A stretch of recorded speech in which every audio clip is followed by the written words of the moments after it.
നമസ്കാരം. Saudi വെള്ളക്കയും operation ജാവയും സംവിധാനം ചെയ്ത തരുൺ മൂർത്തിയുടെ ഏറ്റവും പുതിയ സിനിമയാണ് തുടരും. ഇപ്പോൾ ഈ തരുൺ മൂർത്തിയുടെ ഈ അടുത്ത കാലത്ത് വന്നിട്ടുള്ള അഭിമുഖങ്ങളൊക്കെ കണ്ടവർക്കറിയാം, തരുൺ ഈ സിനിമയെക്കുറിച്ച് വളരെ ആവേശത്തോടുകൂടിയാണ് സംസാരിച്ച് വന്നിട്ടുള്ളത്.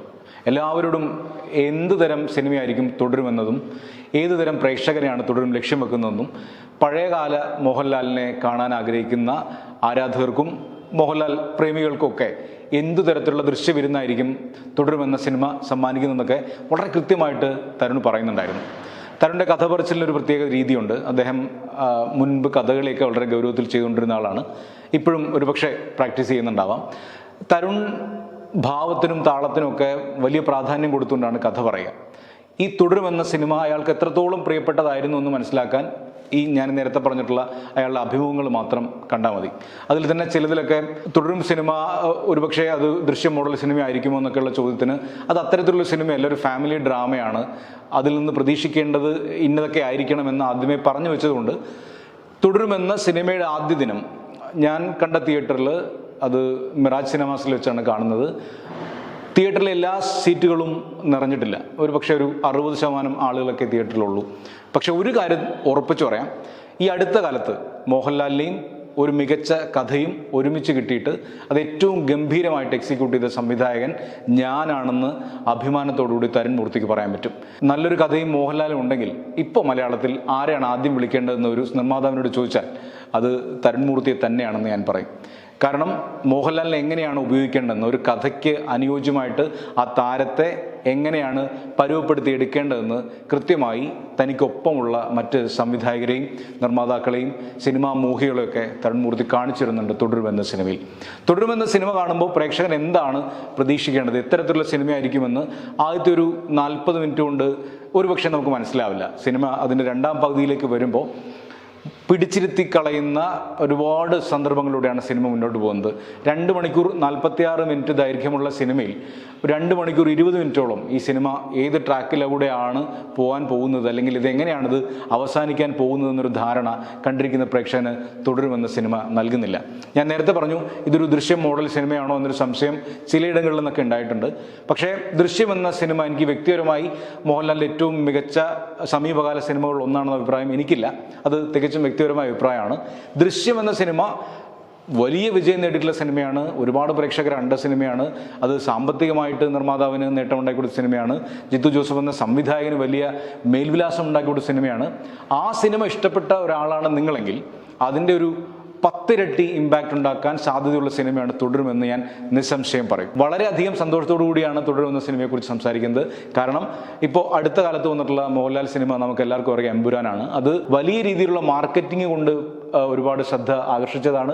അതിനുശേഷം വിവാദങ്ങളുണ്ടായി, അങ്ങനെയൊക്കെ ആളുകളിലേക്ക് എത്തിച്ചേർന്നു. കുറേ കാശുണ്ടാക്കിയ സിനിമ തന്നെയാണ് എമ്പുരാൻ.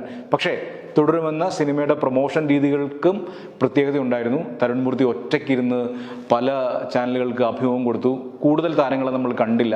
ഈ സിനിമയെക്കുറിച്ച് ആ സിനിമ ഉണ്ടാക്കിയ സംവിധായകൻ തന്നെയാണ് ഏറ്റവും കൂടുതൽ സംസാരിക്കേണ്ടതെന്ന ബോധ്യത്തോടു കൂടിയാണ് തരുൺ എല്ലായിടത്തും ഒന്ന് സംസാരിച്ചത്. അത് ഈ സിനിമയിൽ കാണാനുണ്ട്.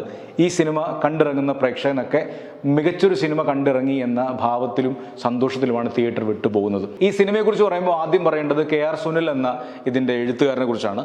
അദ്ദേഹം ഒരു ഫോട്ടോഗ്രാഫറും ആർട്ടിസ്റ്റും ഒക്കെയാണ്. അതുകൊണ്ട് തന്നെ വിഷ്വലുകൾക്ക് വളരെയധികം പ്രാധാന്യം നൽകുന്ന രീതിയിലാണ് കഥ പറഞ്ഞു പോകുന്നത്. സിനിമയുടെ ഓരോ ഘട്ടങ്ങളിലും ഒരു ആർട്ടിസ്റ്റ് ഈ സിനിമയുടെ കഥയിൽ ഇടപെട്ടിട്ടുണ്ട് എന്ന് കാണുന്നയാൾക്ക് ബോധ്യപ്പെടും. തരുൺ മൂർത്തിയും KR സുനിലും കൂടിയാണ് ഇതിൻ്റെ തിരക്കഥ തയ്യാറാക്കിയിരിക്കുന്നത്. ഷാജി കുമാറാണ് ക്യാമറ. എടുത്തു പറയേണ്ട മറ്റൊരു സംഗതി ഇതിൻ്റെ ബാക്ക്ഗ്രൗണ്ട് സ്കോറാണ്. ജെയ്ക്സ് ബിജോയാണ് സംഗീതം. അതിഗംഭീരമായിട്ട് ഓരോ രംഗത്തിനും ചേരുന്ന രീതിയിൽ അദ്ദേഹം സംഗീതത്തെ സന്നിവേശിപ്പിച്ചിട്ടുണ്ട്. എടുത്തു പറയേണ്ട മറ്റൊരു സംഗതി ഈ സിനിമയുടെ കാസ്റ്റിങ്ങിനെ കുറിച്ചാണ്. ഒരുപക്ഷെ ഇന്ത്യയിൽ ഏറ്റവും കൂടുതൽ പണം വാങ്ങുന്ന പരസ്യ ചിത്ര സംവിധായകനായ പ്രകാശ് വർമ്മ ഈ സിനിമയിൽ അഭിനയിക്കുന്നുണ്ട്. അദ്ദേഹത്തിൻ്റെ കരിയറിലെ ഒരുപക്ഷെ ഏറ്റവും മികച്ച ഒരു വേഷം എന്ന് പറയാവുന്ന രീതിയിൽ അദ്ദേഹത്തിന് തൻ്റെ ആദ്യ സിനിമ മാറ്റിവെക്കാൻ പറ്റും. അത്ര ഗംഭീരമായിട്ട് ആ റോളിനോട് നീതി പുലർത്തിയിട്ടുണ്ട്. പിന്നീട് ബിനു പപ്പു ഉണ്ട്, ശോഭനയുണ്ട്, മോഹൻലാലിൻ്റെ മകനായി അഭിനയിച്ചിട്ടുള്ള തോമസ് മാത്യു ഉണ്ട്. നമ്മൾ കണ്ട് ശീലിച്ചിട്ടുള്ള ഒരുപാട് താരങ്ങൾ വന്നു പോകുന്നുണ്ട്. ഈ സിനിമയിൽ അഭിനയിച്ചിട്ടുള്ള ഓരോരുത്തരും അവർക്ക് കിട്ടിയുള്ള വേഷം അതിഗംഭീരമായിട്ട് തന്നെ കൈകാര്യം ചെയ്തു എന്ന് പറയാൻ പറ്റും. ഈ സിനിമ തുടങ്ങുന്നത് when the elephant walks the forest walks with them എന്നൊരു കോട്ട് കാണിച്ചുകൊണ്ടാണ്. അപ്പോൾ സിനിമയുടെ തുടക്കത്തിൽ അങ്ങനെ ഒരു സംഗതി കാണിക്കുമ്പോൾ എന്തിനായിരിക്കും ഈ ആനയുടെ ഒരു ബിംബം ഈ സിനിമയിലേക്ക് കൊണ്ടുവന്നത് ഒരു സംശയം ഉണ്ടായിരുന്നു. പക്ഷെ പിന്നീട് സിനിമയുടെ കഥ വികസിക്കുമ്പോൾ ആന എന്ന് പറയുന്നത് ഭയങ്കരമായിട്ട് പ്രകൃതിയുമായിട്ട് ഇണങ്ങിച്ചേരുന്ന ഒരു മൃഗമാണെന്നും അത് ഒരുപക്ഷെ അതിൻ്റെ ഈ ആനയുടെ സ്വഭാവ സവിശേഷതകൾ, അത് ഒറ്റയാനാവുമ്പോൾ പെരുമാറുന്നത് എങ്ങനെ, കൂട്ടമായിരിക്കുമ്പോൾ പെരുമാറുന്നത് എങ്ങനെ എന്ന രീതിയിലൊക്കെ കഥയിൽ ആനയുമായിട്ട് കണക്ട് ചെയ്ത് നമ്മളോട് പലതും ഈ സംവിധായകൻ പറയുന്നുണ്ട്. തരുൺ മൂർത്തിയുടെ പരസ്യ ചിത്ര കമ്പനിയുടെ പേര് എലിഫന്റ് ടെയിൽസ് എന്നാണ് എൻ്റെ ഓർമ്മ. ഒരുപക്ഷെ തരുണിന് ഏറ്റവും ഇഷ്ടമുള്ള മൃഗവും ആനയായിരിക്കാം എന്നാണ് ഞാൻ കരുതുന്നത്. ആനയും ഈ കഥയും ആയിട്ടുള്ള ബന്ധം ഈ സിനിമയുടെ ക്ലൈമാക്സ് ഒക്കെ എത്തുമ്പോഴേക്കും നമുക്ക് കൃത്യമായി മനസ്സിലാവുന്നുണ്ട്. 2 മണിക്കൂർ 46 മിനിറ്റ് ദൈർഘ്യമുള്ള ഈ സിനിമയിലെ ഏറ്റവും പ്രിയപ്പെട്ട രംഗം ഏതാണെന്ന് ചോദിച്ചാൽ, ഒരു നിഴലിന് പിന്നിലേക്ക് മറ്റൊരു നിഴൽ വന്നു ചേരുന്ന ഒരു സീൻ ഇതിലുണ്ട്. ആ രംഗം ഈ സിനിമയുമായിട്ട് ഏത് രീതിയിലാണ് കണക്ട് ചെയ്യപ്പെട്ടിരിക്കുന്നത്, കറുപ്പും വെളുപ്പും എന്ന നിലയ്ക്ക് അല്ലെങ്കിൽ നന്മയും തിന്മയും എന്ന നിലയ്ക്ക് ഏത് നിലയ്ക്കാണ് അത് സിനിമയുമായിട്ട് ബ്ലെൻഡ് ചെയ്യപ്പെട്ടിരിക്കുന്നതെന്ന് കാണുന്ന പ്രേക്ഷകന് വളരെ കൃത്യമായിട്ട് മനസ്സിലാവും. ഈ സിനിമയിൽ ഒരുപക്ഷെ ഇമോഷണലി പ്രേക്ഷകനെ കരയിച്ച് കളയുന്ന അല്ലെങ്കിൽ കണ്ണു നനയ്ക്കുന്ന രംഗങ്ങൾ ഒരുപാടുണ്ട്. പക്ഷേ ഏറ്റവും ഗംഭീരമായിട്ട് ആ ഡയലോഗ് ഡെലിവറി ചെയ്തിട്ടുള്ളത് എനിക്ക് തോന്നുന്നു തോമസ് മാത്യു അവതരിപ്പിക്കുന്ന കഥാപാത്രമാണ്, മോഹൻലാലിൻ്റെ മകൻ കഥാപാത്രം. അതിൽ മോഹൻലാൽ അവതരിപ്പിക്കുന്ന ഈ ബെൻസ് എന്ന വിളിപ്പേരുള്ള ഷൺമുഖത്തിൻ്റെ ജീവിതത്തെപ്പറ്റി, അയാൾ ജീവിതത്തിൽ ചെയ്ത കാര്യങ്ങളെപ്പറ്റി, അയാൾ മറ്റുള്ള മനുഷ്യർക്ക് ഒരു കുടയായി നിന്ന സംഭവങ്ങളെ പറ്റിയൊക്കെ വളരെ ഗംഭീരമായിട്ട് പറയുന്നുണ്ട്. മോഹൻലാൽ ഈ അടുത്ത കാലത്ത് ചെയ്തിട്ടുള്ള ഏറ്റവും ഗംഭീര സിനിമ ഏതാണെന്ന് ചോദിച്ചാൽ ഒരു സംശയവുമില്ലാതെ തുടരും എന്ന് നമുക്കെല്ലാം പറയാൻ പറ്റും. സിനിമ കാണാത്തവർ എത്രയും പെട്ടെന്ന് തുടരുമെന്ന് സിനിമ പോയി കാണുക. കണ്ടിട്ട് ഈ സിനിമയെക്കുറിച്ച് എന്താണോ തോന്നിയത് അത് കമൻറ്റ് ബോക്സിൽ എഴുതുക. വീഡിയോ അവസാനിക്കും മുമ്പ് ഒരിക്കൽ കൂടെ തരുൺ മൂർത്തി അഭിനന്ദിക്കുകയാണ്. ഇത്തരമൊരു ഗംഭീര കഥയിലൂടെ ആ വിൻറ്റേജ് മോഹൻലാലിനെ തിരിച്ചു കൊണ്ടുവന്നതിന്.